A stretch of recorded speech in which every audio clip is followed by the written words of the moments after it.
Tel Beit Shemesh in Israel. Very, very historical, very religious site. You know that all of Israel is packed with full of historical sites with regards to Judaism, especially. So I wanted to explore about the Tel Beit Shemesh in tonight's special edition class over here. We know that it's let's just say, an archaeological tell northeast of the modern city of Beit Shemesh. That's where it's situated.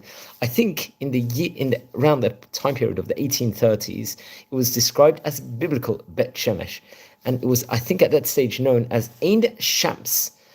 A person, I believe, with the name Edward Robinson, actually had quoted that. And this tell in of itself was cavitated in numerous phases, especially throughout, I believe, the 20th century in of itself. Naturally, the words Beit Shemesh means the house of sun. It's a very, very great city and probably one of the fastest growing cities in Israel, without a doubt. It's actually interesting. I think the Canaanites of Beit Shemesh named the city after Shemesh or Shapesh, if I'm not mistaken, because they obviously worshipped, let's just say, sun or suns and all those different kinds of constellations, which are obviously totally against the Torah in of itself. They say the ruins of the ancient biblical city of the Canaanites and the Israelites are located at this specific site of Tel Beit Shemesh. Naturally, that it's actually situated, I think, towards the Moshav Yishi, if I'm not mistaken, in Israel, and also the west side of the Highway 38. It's actually interesting. There's a lot in the Bible within regards to the whole topic of Beit Shemesh, and we're going to brush upon that in due course. Hopefully, we know that it's, I believe, at the foot of the mound of the Nachal Sorek, the popular Nachal Sorek over there, I think, which in of itself is a natural border between the tribal lands that inhabited the Tel. These were the tribes of Yehuda, Judah, as we say it, Benjamin, and also Dan. And it's from the vantage point on the mound, one can convoy all the different historical events that actually took place in this fantastic specific area where Beit Shemesh was known, especially in the biblical time periods, as a place where they harvested wheat inside the valley in of itself. And now we can explore some of the histories. Just one thing about the wisest of all men, King Solomon. I think during his time period, it actually became a central city in one of the districts, let's just say. And I think we're going to learn about, hopefully in due course, that during the reign of Yehuda, Beit Shemesh was one of the main cities of the kingdom, where the famous Amaziah, who happened to be the king of Yehuda, Judah, was captured by Jehoash, the king of Israel, which we will hopefully brush onto on other points in time. It's actually interesting also. There were other wars that actually took place during that point in time, and they exhausted, let's just say, the power of the kingdom of Yehuda. And at one stage in time, the Philistines of themselves, they took advantage of, let's say, the cracks in the kingdom's weakness and invaded the low lands and conquered Beit Shemesh. And Beit Shemesh reached its peak of importance, especially during the first Beit HaMikdash, the first temple period. And then there's a lot more documented within regards to this. So let's now just explore some fantastic highlights within regards to the city in itself. So we know that it's actually mentioned about in the book of Samuel. It mentions all about Beit Shemesh, and the exact source of this is, I believe, in Samuel, in the first part of Samuel, in chapter number 6. It talks about, recollects a classic story that actually took place in the biblical times, in the Torah, Nevi'im, and Ketuvim, as we call it, respectively. So in the book of Samuel, we will explore what actually occurred over here. So it tells us in this first book of Samuel of the miraculous return of the Ark of the Covenant, the Aron HaBrit, as they say. We know, as we said before, that Beit Shemesh was located near the land of the Philistines, who happened to be sworn enemies of the Jewish people at that time, and they regularly attacked the Jewish people. The Jews went to war against the Philistines, and they were defeated. On their return to the camp, the surviving Jewish warriors, let's say, wondered, why was it that Hashem, God, caused this specific defeat over there? So let's just say, hypothetically, they should have asked themselves how they had fallen short and how could they improve, let's just say, to deserve Hashem, God's help, in the next battle. They wanted to know what the zechuyot they need and how they need to work on themselves, and which is very important. Jewish people should always strive to become better at different stages in time. It's actually interesting.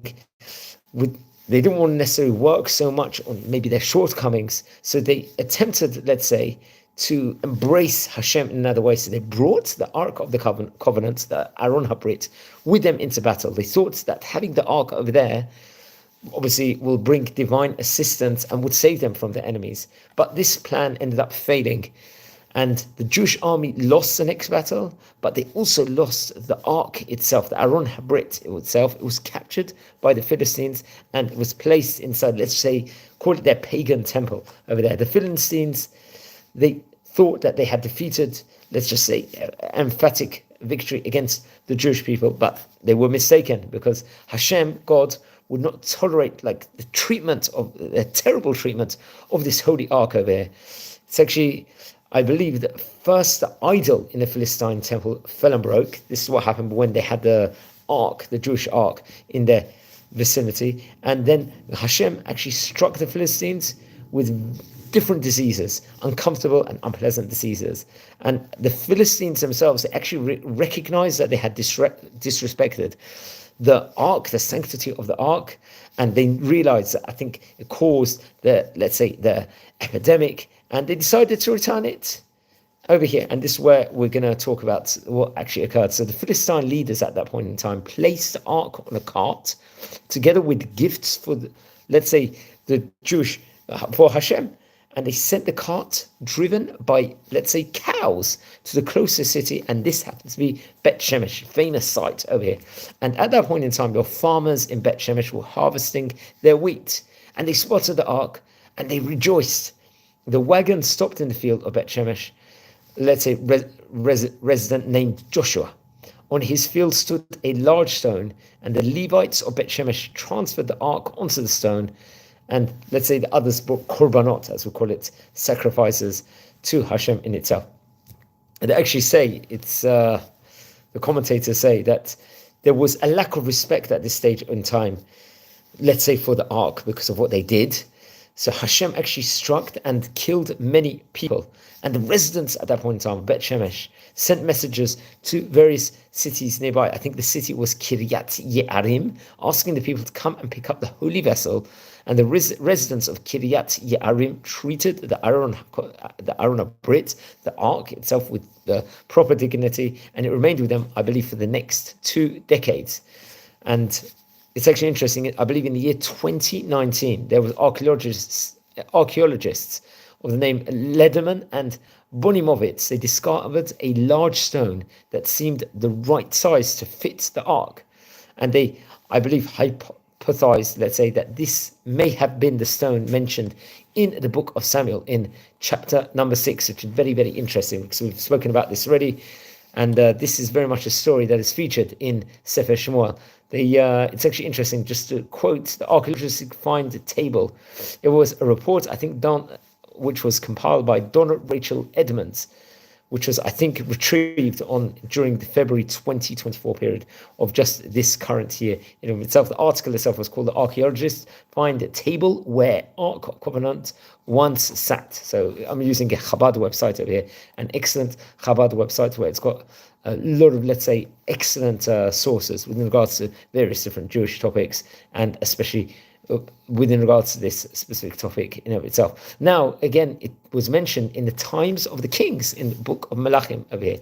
And I believe there was a report done from Tel Aviv University that said in the second half of the 10th century BCE, during the days, when there was a united monarchy, at the beginning of the kingdom of Yehuda, the village of Beit Shemesh was transformed into, an administrative center of the kingdom on its border with Philistia at that point in time.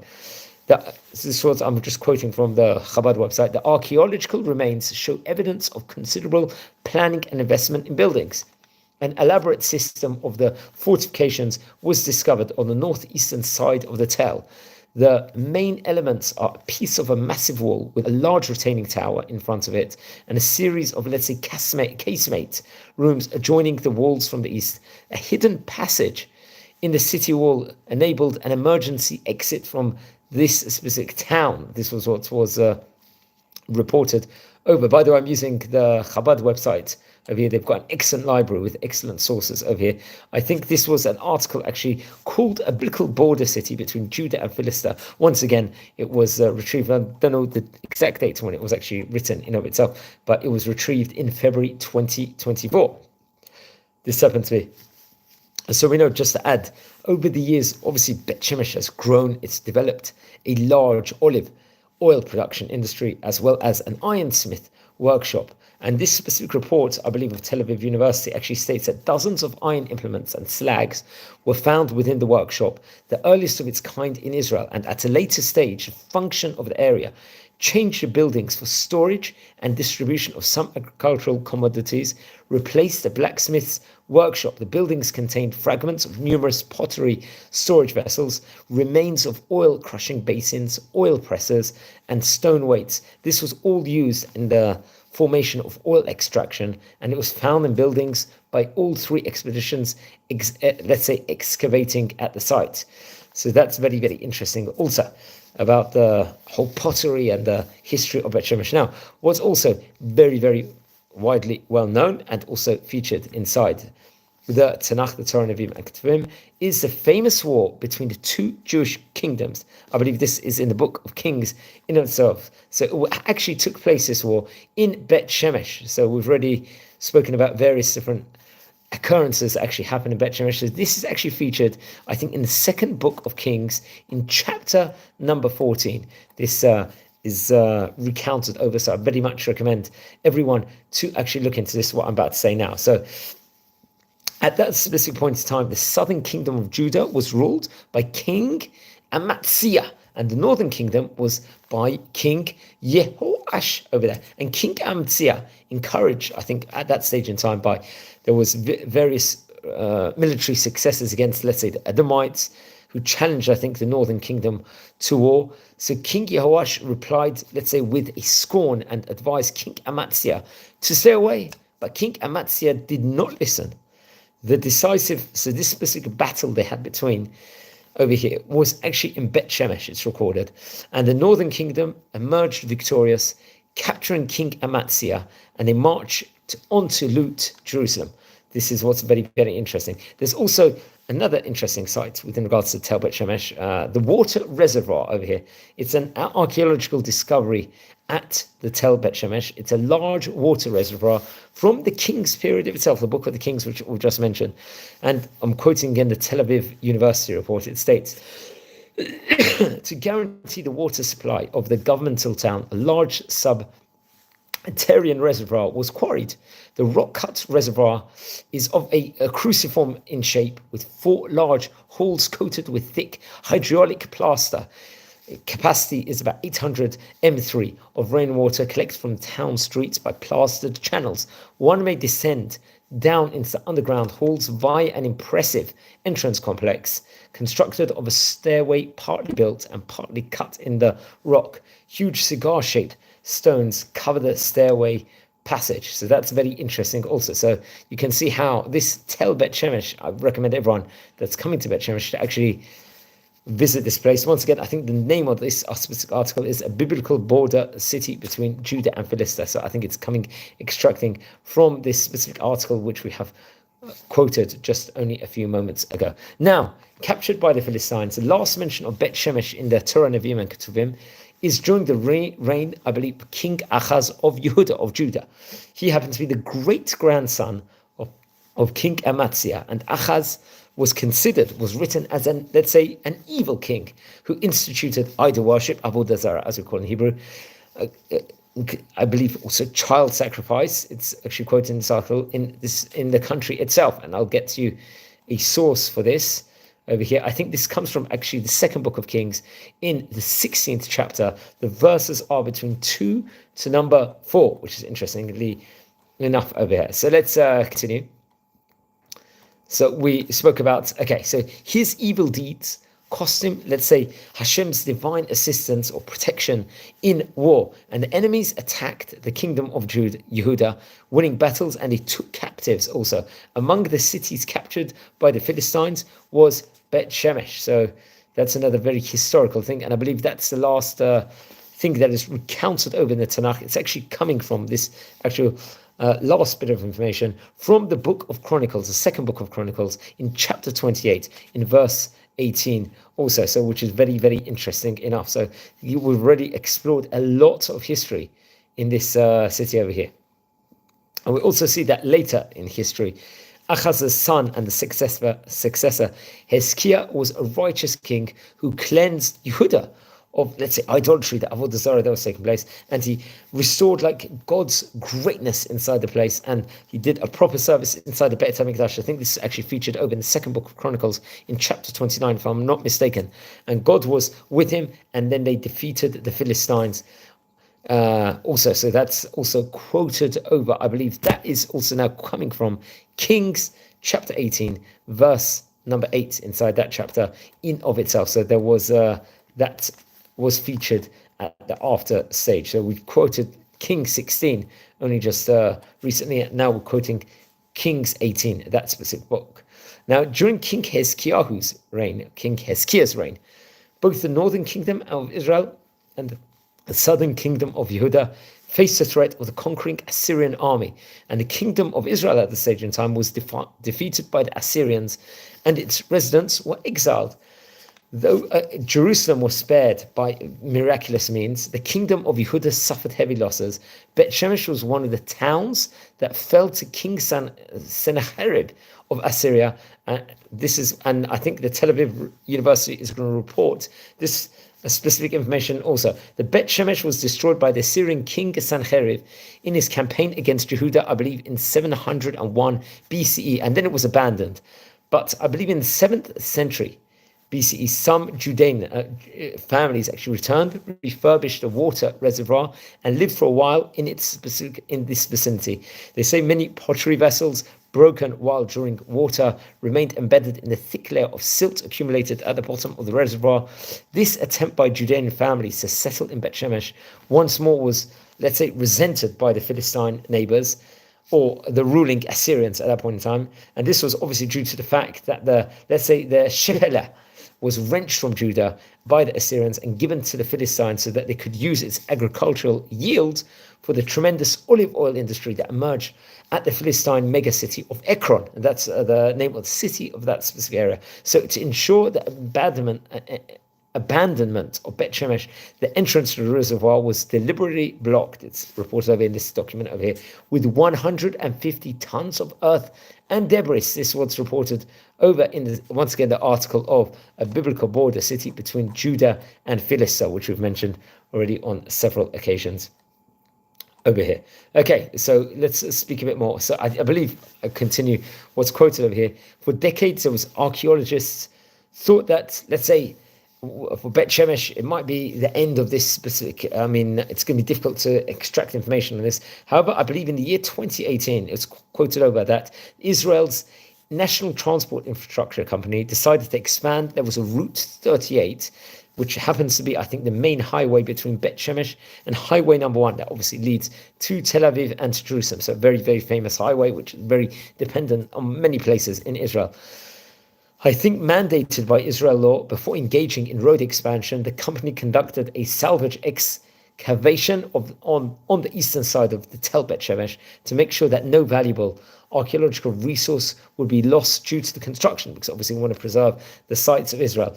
And many discoveries was in shock by archaeologists and local residents alike. I believe the archaeologist's name is Boaz Gross, and he actually reports, I quote, what's written on the Chabad website. Preliminary assessment suggests that the site remains strongly affiliated with the King of Judah, even after Sennacherib's campaign. So this research was done. There was no destruction or abandonment was identified at this specific site, neither from the Assyrian campaign nor from the Neo-Babylonian campaigns of the early 6th century BCE. Alterations to olive oil and wine installations suggest a continuation of an agricultural economy at site. This, together with let's say, the few Judah impressions and even a Jerusalem impression, may indicate a continued economic and political affinity to Jerusalem. This was quoted. Furthermore, it turned out, I believe, that Beit Shemesh was populated by Jewish residents through the 2nd century Common Era. This is very, very interesting. Actually, it's reported over during the Hasmonean period, the 2nd century, and of current era, the site evolved into a Jewish village, it's reported over, and late 2nd Bet HaMikdash, 2nd Temple period settlements share distinct material culture, such as presence of ritual baths, mikvaot, as they call it, and which at least, I believe, 7 have been found at Beit Shemesh, and with limestone vessels also, and which is very, very interesting. Other things also, one of the finds, I believe, was a large cave, and this cave was, I think, accessible through a built entrance of large stones, later filled, I think, deliberately and blocked around the 2nd century before Common Era. Later, I think they estimate it might have been during the Bar Kokhba revolt. I think this during 132 to 136 of Common Era. The cave was reused and connected to more extensive, let's say, hideout system that included a long underground corridor system, which is very, very interesting enough. Once again, this is all quoted from this article. Another article, The Other Side of Beit Shemesh, Salvage, Archaeology exposes deep history of famed biblical sites. It's quoted from there. I think there was another discovery, was a large building that served as a synagogue over there of when they did this excavation, let's just say. And the residents of Beit Shemesh realized what a treasure they had right on the outskirts of the city. And I'll quote the article again. A few months into the excavation of the sites, the community of modern Beit Shemesh, let's say, they awakened. And in a rare example of, like, let's say, public outcry, they lobbied, demonstrated, and petitioned to save the site from development, advocating for digging of an underground roadway beneath the mound rather than cutting through it. So they did so until the road plans were changed in the form of a compromise, which is very, very interesting enough. And for activists, this is a huge accomplishment, and local residents, obviously, because we really treasure and love all our history over here in Beit Shemesh, which is very, very interesting enough. So I've used this article here from part of it from the Chabad website in of itself. So let's just recap a little bit within regards to what we said. We've spoken about already that Beit Shemesh, how it's been mentioned about, especially in Hebrew Bible. I quote, it was, I think, mentioned also in Joshua, the book of Joshua, in chapter 15, in verse number 10. It's actually described over there as a city in the territory of the tribe of Judah on the border with the tribe of Dan, which is interesting enough. It's also interesting in the book of Joshua, also in chapter 21, verse 16, it states that this city was set aside as one of the 13 Kohanic cities for priests of the tribe of Levi, the Kohanim, naturally. I think it's mentioned also, Beit Shemesh is mentioned in Joshua in chapter 19:38, being situated in territory of the tribe of Naphtali also, which is very, very interesting enough. We've mentioned, again, the city located in territorial bounds of the tribe of Judah is mentioned in the 6th chapter of the 1st book of Shmuel, which we've mentioned about just before, earlier on in this video. It was, as we stated before, just as a summary, the first city encountered by the Ark of the Covenant, let's say the Aron HaBrit, on its way back from Philistia after having been captured by the Philistines in battle. So the exact Pasukim verses for this was in chapter number 6 in the 1st book of Samuel, Pasukim verses 12 to 21. So as we said before, the people of Beit Shemesh looked into the ark once the ark had to come back inside the vicinity, and God struck them and punished them, and they lost their lives. As we stated before, the stone on which the ark was placed is recorded as being located there at the time of writing the book of Shmuel, if I'm not mistaken. Also, and we mentioned also that I believe in the book of Kings, in the 2nd book of Kings, in chapter 14, Beit Shemesh mentioned again as being the site of the battle between King Amaziah of Judea and of King Joash of Israel, which is very, very interesting enough. So I think that is also mentioned over there. And they actually say that in the 10th century, before Common Era, Beit Shemesh emerged as an Israelite governmental center in the Sorek Valley. That's what we did brush up on early on, also inside this this specific informative video here today. Which is very interesting. So I would recommend everyone, we're going to hopefully visit the Tel Beit Shemesh in this channel, hopefully this next few days, Be'ezrat Hashem, and we're going to be able to see it, not just talk about it in theory, but actually to see it in real life. So I'm wishing you all a good day. Take care and be well.